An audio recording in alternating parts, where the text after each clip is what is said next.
Hello everyone. Today we are going to discuss our next chapter, that is electrochemistry. But before that, we have to revise some basic concepts from redox reaction that are going to help us in further reading of electrochemistry. Okay. So we will start the basic concept from a basic definition, that is redox reaction. So what is redox reaction? As it is clear from its name, redox means reduction and oxidation. Okay, reduction and oxidation. Okay, so the redox reaction को हम कैसे define करेंगे? The reaction in which reduction and oxidation takes place simultaneously. Okay, takes place simultaneously means same reaction में same time पे क्या होना चाहिए, reduction भी होना चाहिए और क्या होनी चाहिए, ऑक्सीडेशन भी होनी चाहिए. ओके, सो अब मेन चीज आती है रिडक्शन एंड ऑक्सीडेशन की. सो हम रिडक्शन एंड ऑक्सीडेशन को समझते हैं कि रिडक्शन एंड ऑक्सीडेशन क्या होता है. Okay, so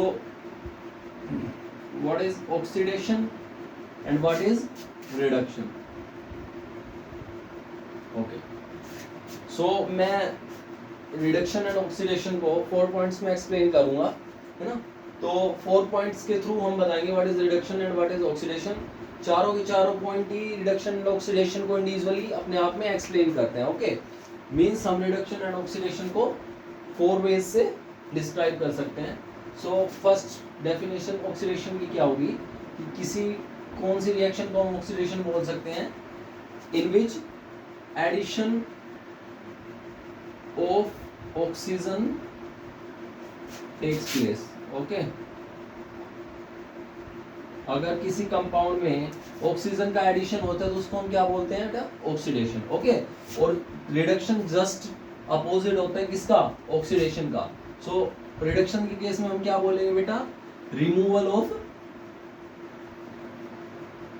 of oxygen is known as reduction. Okay, removal of oxygen को क्या बोल देते हैं, हम रिडक्शन बोल देते हैं. ओके, ये होता है रिडक्शन की पहली, ऑक्सीडेशन और रिडक्शन की पहली डेफिनेशन. ओके, या फिर हम क्या बोल सकते हैं दूसरे वे में, दूसरी डेफिनेशन क्या दे सकते हैं हम ऑक्सीडेशन की, कि removal of hydrogen is also known as oxidation. ठीक है, अगर हाइड्रोजन रिमूव होता है किसी एटम में से तो उसको भी हम क्या बोलते हैं, ऑक्सीडेशन बोलते हैं.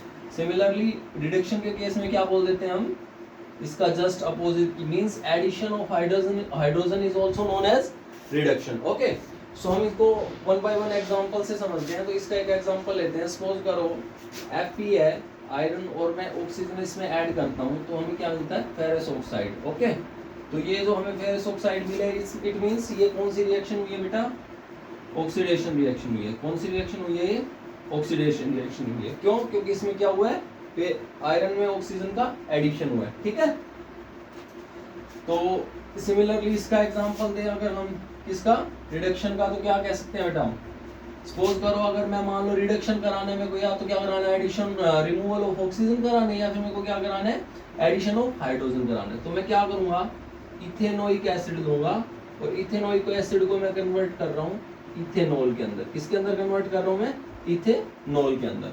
तो आप यहाँ से देख सकते हैं कि यहाँ से मैंने क्या किया, यहाँ पे डबल ऑक्सीजन थे और इथेनॉल में क्या है, हमारे पास सिंगल ऑक्सीजन है. यहाँ पे सिंगल हाइड्रोजन था और इथेनॉल में हमारे पास क्या है, इसकी जगह पे डबल हाइड्रोजन है. मींस एक ऑक्सीजन का रिमूवल हुआ है और 2 हाइड्रोजन का एडिशन हुआ है. तो वो क्या हो जाएगा, रिडक्शन हो जाएगा. ये क्या हो जाएगा, ऑक्सीडेशन हो जाएगा. ओके, नेक्स्ट जो हमारी डेफिनेशन है वो है ऑक्सीडेशन की. ऑक्सीडेशन को हम क्या बोल सकते हैं, कि ऑक्सीडेशन में बोल सकते हैं हम, अगर क्या हो जाए, increase in oxidation number. Increase in oxidation number is also known as oxidation. काफी इंपॉर्टेंट डेफिनेशन है ये ऑक्सीडेशन की, कि इंक्रीज इन ऑक्सीडेशन नंबर भी क्या होता है बेटा, ऑक्सीडेशन होता है. ओके, सिमिलरली जस्ट इसका अपोजिट क्या होता है, रिडक्शन. तो रिडक्शन के केस में हम क्या बोल देंगे, इंक्रीज इन ऑक्सीडेशन नंबर था तो यहाँ पे हम क्या बोल देंगे, decrease in oxidation number. Decrease in oxidation number is also known as reduction. Okay, इसका एग्जांपल देंगे. देखो, ये देखने से पहले आपको ये पता होना चाहिए ऑक्सीडेशन नंबर क्या होता है. ये आपने +1 में रेडोक्स रिएक्शन के चैप्टर में इसको फाइंड आउट करना अच्छे से देखा ही है. अगर नहीं भी पता तो मैं यहाँ पे आपको जस्ट एक्सप्लेन कर देता हूँ कि ऑक्सीडेशन नंबर होता क्या है। तो ऑक्सीडेशन नंबर को हम क्या बोल सकते हैं बेटा, ऑक्सीडेशन नंबर कुछ नहीं होता। ऑक्सीडेशन नंबर क्या होता है, किसी भी एटम पे एक हाइपोथेटिकल चार्ज होता है। जब भी कोई एटम कोई भी बॉन्ड बनाता है, मींस केमिकल कॉम्बिनेशन में होता है कोई भी एटम, तो उसके ऊपर जो चार्ज होता है उसको हम क्या बोल देते हैं, उसका ऑक्सीडेशन नंबर बोल देते हैं। ओके, तो oxidation number is nothing just a hypothetical charge when an atom is in its chemical combination. Okay, so for example अगर मेरे को ऑक्सीडेशन नंबर निकालना होता है, अगर मान लो मैं करूँ KMnO4 में, अगर मान लो मेरे को ऑक्सीडेशन नंबर निकालना है Mn का, तो मैं कैसे निकालूंगा, एज ए होल ये कंपाउंड क्या है, न्यूट्रल है, तो मैं इसको क्या मान लूंगा X, जो पीरियोडिक टेबल में जो हमारा फर्स्ट ग्रुप होता है उसका ऑक्सीडेशन नंबर हम जनरली मान के चलते हैं 1, ठीक है, +1 लेते हैं। सेकंड ग्रुप का -2 लेते हैं। एलिमेंटल स्टेट में जितने भी एटम होते हैं, elemental state means free state में या अपने आप से अगर लिंक हो, जैसे मान लो O2 है, H2 है, N2 है, Cl2 है, मींस ये इनकी अपने आप से लिंकेज है, तो इनका जो ऑक्सीडेशन नंबर होगा वो क्या होगा बेटा, इनके केस में एलिमेंटल स्टेट में हम इसका ऑक्सीडेशन नंबर क्या कंसीडर करते हैं, 0 कंसीडर करते हैं। जो फर्स्ट ग्रुप होता है पीरियोडिक टेबल का, उसका ऑक्सीडेशन नंबर हम कितना कंसीडर करते हैं, +1। सेकंड ग्रुप में क्या कंसीडर करते हैं हम, -2, ठीक है, ऑक्सीजन सल्फर इन सब का। तो इसके केस में अगर मैं निकालूंगा ऑक्सीडेशन नंबर, तो Mn को मैंने x माना, पोटेशियम का +1 हो जाता है ऑक्सीडेशन नंबर, +x। ऑक्सीजन का क्या है, सेकंड ग्रुप है पीरियोडिक टेबल का, तो उसमें क्या लेते हैं, -2। यहाँ पे 4 ऑक्सीजन एटम है, तो हम क्या करेंगे, 4 × -2, ठीक है, -2 × 4 लिख दो, ज्यादा अप्रोप्रिएट रहेगा, -2 × 4। और एज ए वोल ये क्या है, एटम न्यूट्रल है, मॉलिक्यूल, तो यहाँ से x की वैल्यू कितना आ जाएगा, 4 2 ज़ा 8 और +1 यानी कि -7 हो जाएगा कि +7, यानी कि यहाँ पे जो हमारा Mn है वो किस में है, +7 ऑक्सीडेशन स्टेट के अंदर है KMnO4 में। ओके, फॉर एग्जांपल एक और एग्जांपल ले लेते हैं हम, H2SO4। अगर H2SO4 के अंदर हमें सल्फर की ऑक्सीडेशन स्टेट बतानी है तो वो क्या हो जाएगी बेटा, हाइड्रोजन की +1 कंसीडर करते हैं, तो ये 2 हाइड्रोजन है तो 2 हो गया, प्लस X हो गया, ऑक्सीजन की क्या लेते हैं, -2 लेते हैं। 4 ऑक्सीजन है तो कितना हो जाएगा, प्लस में 4 × -2, और एज ए होल क्या हो गए, न्यूट्रल। तो यहाँ से मैं X की वैल्यू निकालूंगा तो क्या आ जाएगी, -8 + 2 -6, उधर जाके क्या हो जाएगा वो +6। यहाँ पे सल्फर की ऑक्सीडेशन स्टेट यहाँ पे क्या हो गई, +6 हो गई। ओके, तो ऐसे करके हम क्या कर सकते हैं, डिफरेंट कंपाउंड्स में क्या कर सकते हैं, ऑक्सीडेशन स्टेट फाइंड आउट कर सकते हैं। फॉर एग्जांपल मान लो मेरे को एक और लेनी है, ऑक्सीडेशन स्टेट एक्सप्लेन करनी है, तो मैं जैसे मान लो मैं पोटेशियम डाइक्रोमेट ले रहा हूँ कि 2Cr2O7। ओके, तो अगर इसके केस में हमें एक्सप्लेन करनी है ऑक्सीडेशन स्टेट, तो हम कैसे करेंगे, पोटेशियम है फर्स्ट ग्रुप का है तो क्या हो जाएगा, +2 तो ये हो गए, 2 पोटेशियम है +2, प्लस में क्रोमियम की x मानेंगे तो 2 क्रोमियम है यहाँ पे, तो क्या हो जाएगा 2x + 7 × -2, एज ए होल ये क्या हो जाएगा, न्यूट्रल। तो यहाँ से हम काउंट करेंगे तो क्या आ जाएगी x की वैल्यू, 7 2 ज़ा -14 + 2 -12, उधर जाके 12, और x की वैल्यू निकालेंगे तो 2, 12/2 यानी कि +6।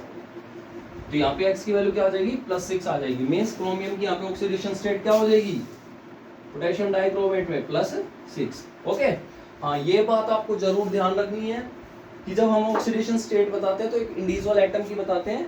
फॉर एग्जांपल जैसे मैंने क्रोमियम में आपको यहाँ पे बताया, तो मैंने एक क्रोमियम की ऑक्सीडेशन स्टेट बताई है, मींस ओनली Cr की +6। ओके, तो ये क्या हो जाती है बेटा, ऑक्सीडेशन स्टेट हो जाती है। तो हम क्या बोलते हैं, ऑक्सीडेशन स्टेट मैंने आपको निकालना बता दिया। तो इसका मतलब क्या है कि जब हम रिडक्शन को एक्सप्लेन कर रहे हैं, तो रिडक्शन में ऑक्सीडेशन में हम बोल रहे हैं इंक्रीज इन ऑक्सीडेशन नंबर। क्या बोल रहे हैं, increase in oxidation number. For example मान लो मैं ले रहा हूँ इंक्रीज इन ऑक्सीडेशन नंबर का मतलब, जैसे मान लो मैं Zn का एग्जांपल ले रहा हूँ, जिंक है, जिंक इधर जाके क्या दे देता है, Zn2 positive + 2 electron.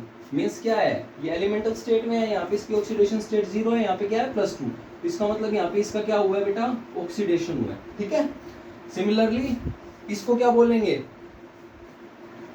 Decrease in oxidation number. तो डिक्रीज इन ऑक्सीडेशन नंबर में हम एग्जांपल ले लेते हैं, मान लो मैं कॉपर 2 पॉजिटिव ले रहा हूँ और 2 इलेक्ट्रॉन इसमें ऐड होते हैं और ये जाके हमें कॉपर सॉलिड प्रोवाइड कर रहा है। तो इसमें क्या हुआ है, Cu2 पॉजिटिव से, देखो 2 पॉजिटिव है यहाँ पे ऑक्सीडेशन नंबर, और यहाँ पे कॉपर में जा रहा है एलिमेंटल स्टेट में, यानी कि एलिमेंटल स्टेट में होता है ऑक्सीडेशन नंबर इसका 0। तो यहाँ पे क्यों हुआ, क्या हुआ, +2 से 0 में गया, यानी कि decrease in oxidation number obtain हुआ है। तो इसका मतलब क्या है, यहाँ पे क्या हुई है बेटा, रिडक्शन हुई है। क्या हुई है, रिडक्शन हुई है। ठीक है, यहाँ पे क्या हुआ है, 0 से +2 में गया, यानी कि increase in oxidation number means oxidation हुई है। तो एक यहाँ से हम देख पा रहे हैं इसकी फोर्थ डेफिनेशन को भी हम इस एग्जांपल से एक्सप्लेन कर सकते हैं। वो क्या है, वो भी काफी इंपॉर्टेंट है होती है डेफिनेशन।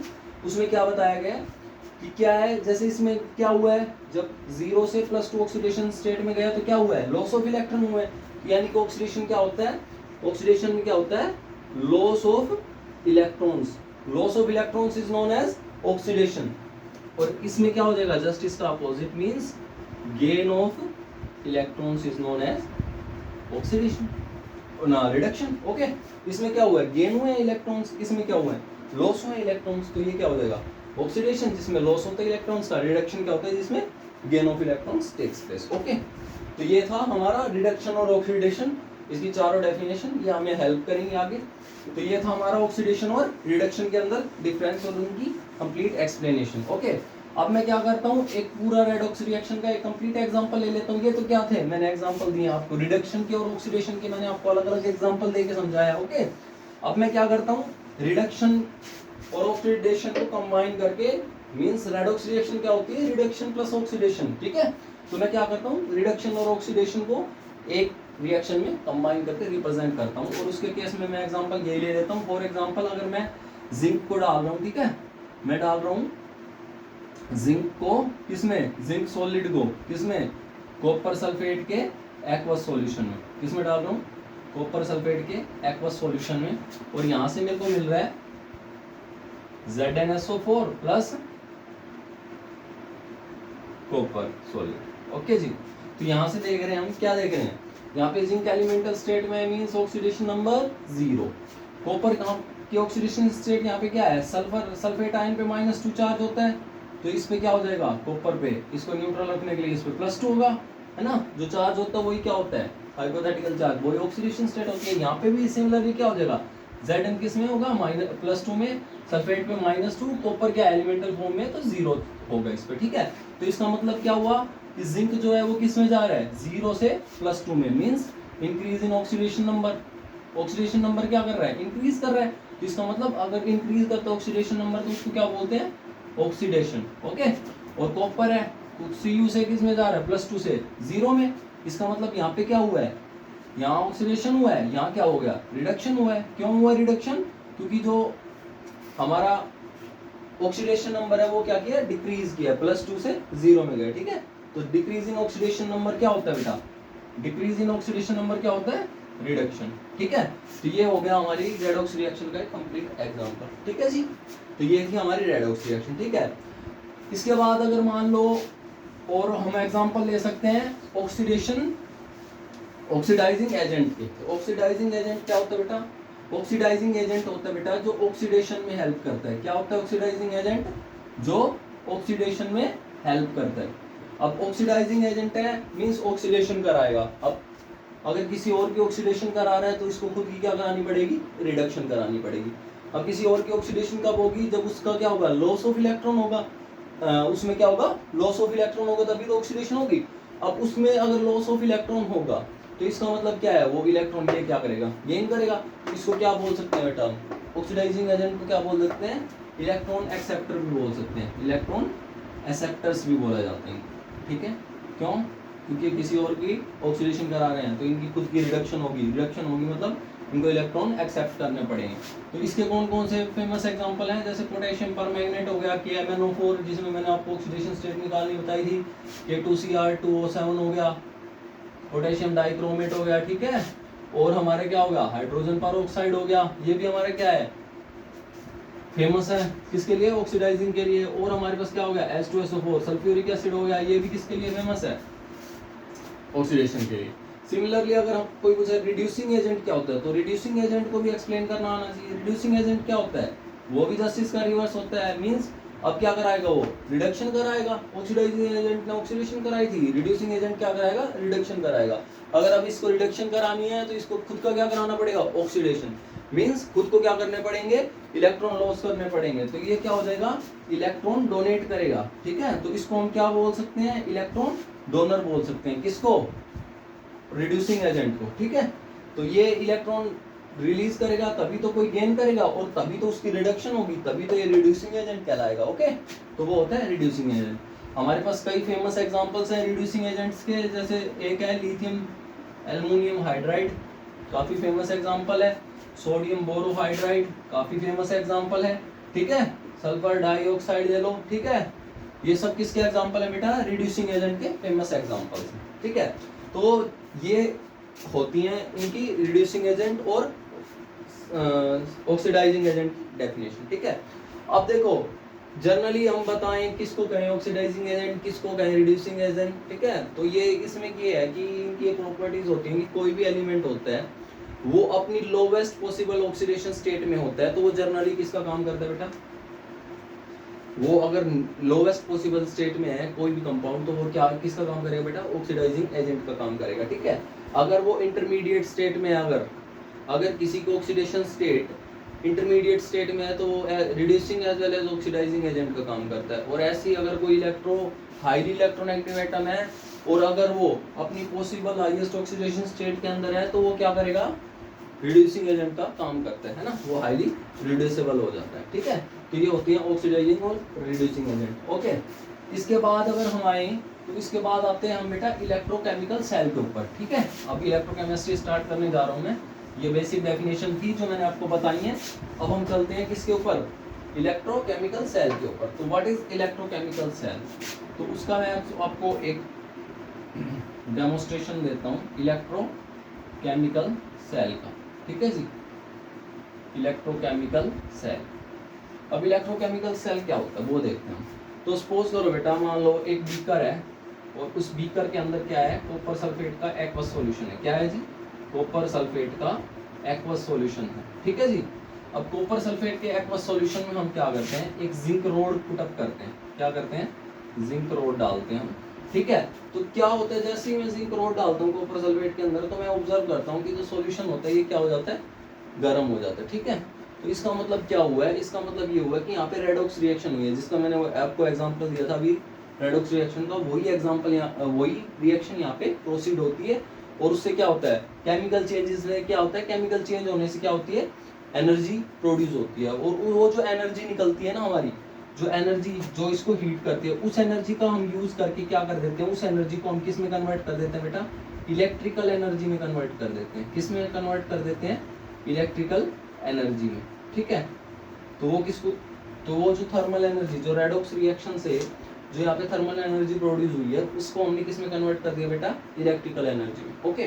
तो ये जो पूरा सेटअप है ना, किसका? रेडॉक्स रिएक्शन की हीट को इलेक्ट्रिकल एनर्जी में कन्वर्ट करने का ये जो पूरा सेटअप है, इसको हम बोल देते हैं बेटा गैल्वेनिक सेल। क्या बोल देते हैं? गैल्वेनिक सेल, ठीक है। या फिर इसको क्या बोल देते हो आप? वोल्टिक सेल भी बोल सकते हो। क्या बोल सकते हो आप? वोल्टिक सेल भी बोल सकते हो इसको, ठीक है। एक तो ये था, ठीक है।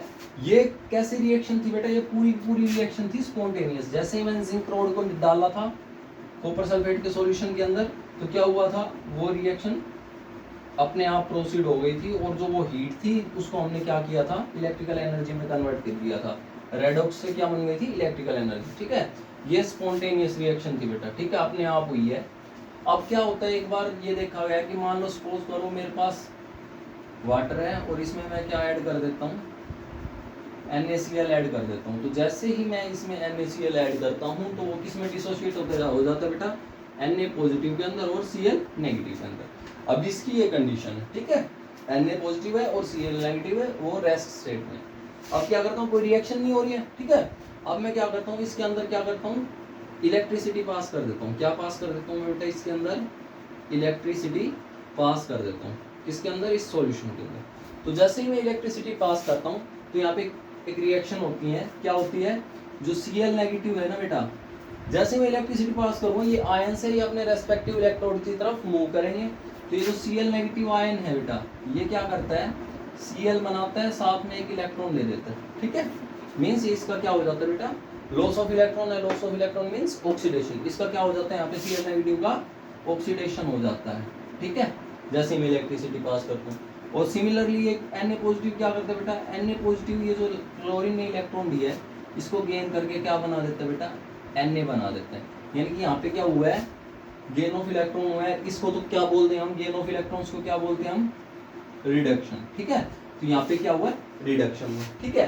तो अब जो ये जो मूवमेंट ऑफ आयंस हो रहा है, या मूवमेंट ऑफ आयंस, आयंस क्या होते हैं, चार्ज पार्टिकल होते हैं।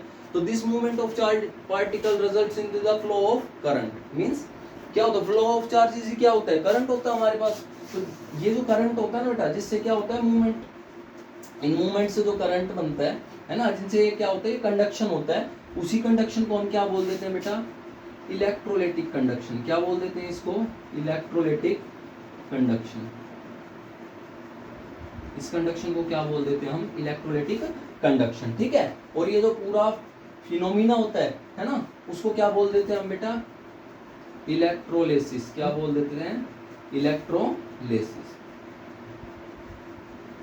इस फिनोमिना को हम क्या बोल देते हैं, पूरे को इलेक्ट्रोलिसिस। और इस पूरे सेटअप को, जिसमें क्या होता है, इलेक्ट्रिसिटी से हम क्या करा रहे हैं, इलेक्ट्रिसिटी सप्लाई करके हम क्या करा रहे हैं, नॉन स्पॉन्टेनियस रिएक्शन को स्पॉन्टेनियस बना रहे हैं। मींस हमने इलेक्ट्रिसिटी पास की है इसमें, और क्या किया है, रेडॉक्स रिएक्शन कराई है। इलेक्ट्रिसिटी पास होने से क्या हुआ, रिडक्शन हुआ, और क्या हुआ, ऑक्सीडेशन हुआ। Means with the help of electricity हमने क्या प्रोसीड कराई है इसके अंदर, रेडॉक्स रिएक्शन, ठीक है। तो यानी कि यहाँ पे इलेक्ट्रिकल एनर्जी को किसमें कन्वर्ट कर दिया बेटा हमने, केमिकल एनर्जी में, ठीक है। केमिकल रिएक्शंस करा देती हैं। तो इस पूरे अरेंजमेंट को हम क्या बोल देते हैं, पूरे अरेंजमेंट को हम बोल देते हैं इलेक्ट्रोलाइटिक सेल। इस पूरे अरेंजमेंट को हम क्या बोल देते हैं, इलेक्ट्रोलाइटिक सेल। ओके, ये पूरा अरेंजमेंट क्या हो जाता है, इलेक्ट्रोलाइटिक सेल हो जाता है। तो इसका मतलब क्या हुआ कि हम इलेक्ट्रोकेमिकल सेल को टू पार्ट्स में क्या कर सकते हैं, क्लासिफाई कर सकते हैं, ठीक है जी। इलेक्ट्रोकेमिकल सेल को मैं क्या कर सकता हूँ, टू पार्ट्स में क्लासिफाई कर सकता हूँ। First one is galvanic cell, जिसको मैंने क्या बोला था, वोल्टिक सेल भी बोला था, ठीक है। और सेकंड वन क्या होता है बेटा हमारे पास, इलेक्ट्रोलाइटिक सेल, ठीक है। सेकंड वन क्या था, इलेक्ट्रोलाइटिक सेल। गैल्वेनिक सेल में आपको पता था क्या था, केमिकल एनर्जी से मैंने क्या किया था, इलेक्ट्रिकल एनर्जी प्रोड्यूस की थी। इलेक्ट्रोलाइटिक सेल में मैंने क्या किया था बेटा, इलेक्ट्रोलाइटिक सेल में मैंने इलेक्ट्रिसिटी सप्लाई करके रेडॉक्स रिएक्शन को प्रोसीड कराया था। मींस इलेक्ट्रिकल एनर्जी को केमिकल एनर्जी में कन्वर्ट किया था। ओके, सो गैल्वेनिक सेल है, इसको मैं क्या कर सकता हूँ आगे फर्दर टू पार्ट्स में और डिवाइड कर सकता हूँ गैल्वेनिक सेल को। फर्स्ट वन होगा हमारा कौन सा, फर्स्ट वन होगा हमारा केमिकल सेल, केमिकल सेल। और सेकंड वन होगा हमारा कंसंट्रेशन सेल। सेकंड वन हमारा क्या हो जाएगा, कंसंट्रेशन सेल, ठीक है। तो इलेक्ट्रोकेमिकल सेल क्या होता है बेटा, इलेक्ट्रोकेमिकल सेल में क्या होता है, इलेक्ट्रिकल एनर्जी प्रोड्यूस होती है। क्या होती है, electrical energy produce by a chemical change, है ना। कोई भी केमिकल चेंज होता है और क्या होता है, इलेक्ट्रिकल एनर्जी प्रोड्यूस होती है। बट इसमें एक चीज का ध्यान रखना होता है कि केमिकल सेल की जो रिएक्शन होती है, केमिकल सेल में जो रिएक्शन होती है वो विद इन द सेल होती है। Means there is no transfer of matter takes place. Means यहाँ पे कोई भी मैटर का ट्रांसफर नहीं होता। तो यानी कि यहाँ पे एक चीज आपको हाईलाइट करनी है, क्या है, नो ट्रांसफर ऑफ मैटर, कि कोई भी मैटर का ट्रांसफर नहीं होता। क्यों, क्योंकि ये विद इन द सेल होती है, ठीक है। No transfer of matter takes place. किसके केस में बेटा, केमिकल सेल के में। और कंसंट्रेशन में क्या है, ये देखो केमिकल चेंज से हुई थी, ठीक है। केमिकल इलेक्ट्रिकल एनर्जी प्रोड्यूस हुई थी किससे, केमिकल चेंज से। इसमें केमिकल चेंज जरूर हुआ था, लेकिन कंसंट्रेशन सेल में क्या होता है बेटा, फिजिकल चेंज से। इलेक्ट्रिकल एनर्जी तो प्रोड्यूस होती है इसमें भी, ठीक है। इलेक्ट्रिकल एनर्जी तो इसमें भी प्रोड्यूस होगी बेटा, बट होगी कैसे, वो होगी फिजिकल चेंज से, ठीक है जी। इसमें क्या होता है, फिजिकल चेंज होता है। किसके केस में, कंसंट्रेशन सेल के केस में। और इसमें क्या होता है, इसमें ध्यान रखना कि ट्रांसफर ऑफ मैटर भी होता है, यानी कि transfer of matter takes place. किसके केस में, कंसंट्रेशन सेल के केस में। यहाँ पे कंसंट्रेशन मतलब transfer of matter takes place किसके केस में, कंसंट्रेशन सेल के केस में, ठीक है।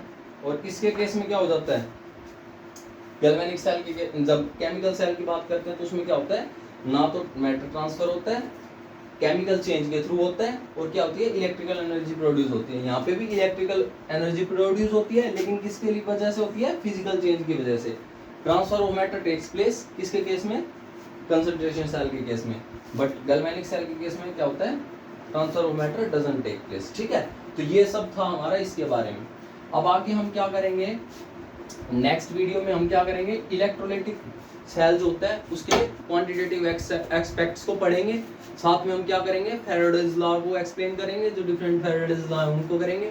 ठीक है, और पूरी इलेक्ट्रोकेमिस्ट्री को ऐसे पर्टिकुलरली डिवाइड करके पढ़ेंगे 3 पार्ट्स में, कंडक्शन के केस में, इलेक्ट्रोलाइटिक के केस में, है ना, इन सब में डिवाइड करके हम पूरी इलेक्ट्रोकेमिस्ट्री को स्टडी करेंगे। ओके, तो आई होप आपको ये समझ आया होगा।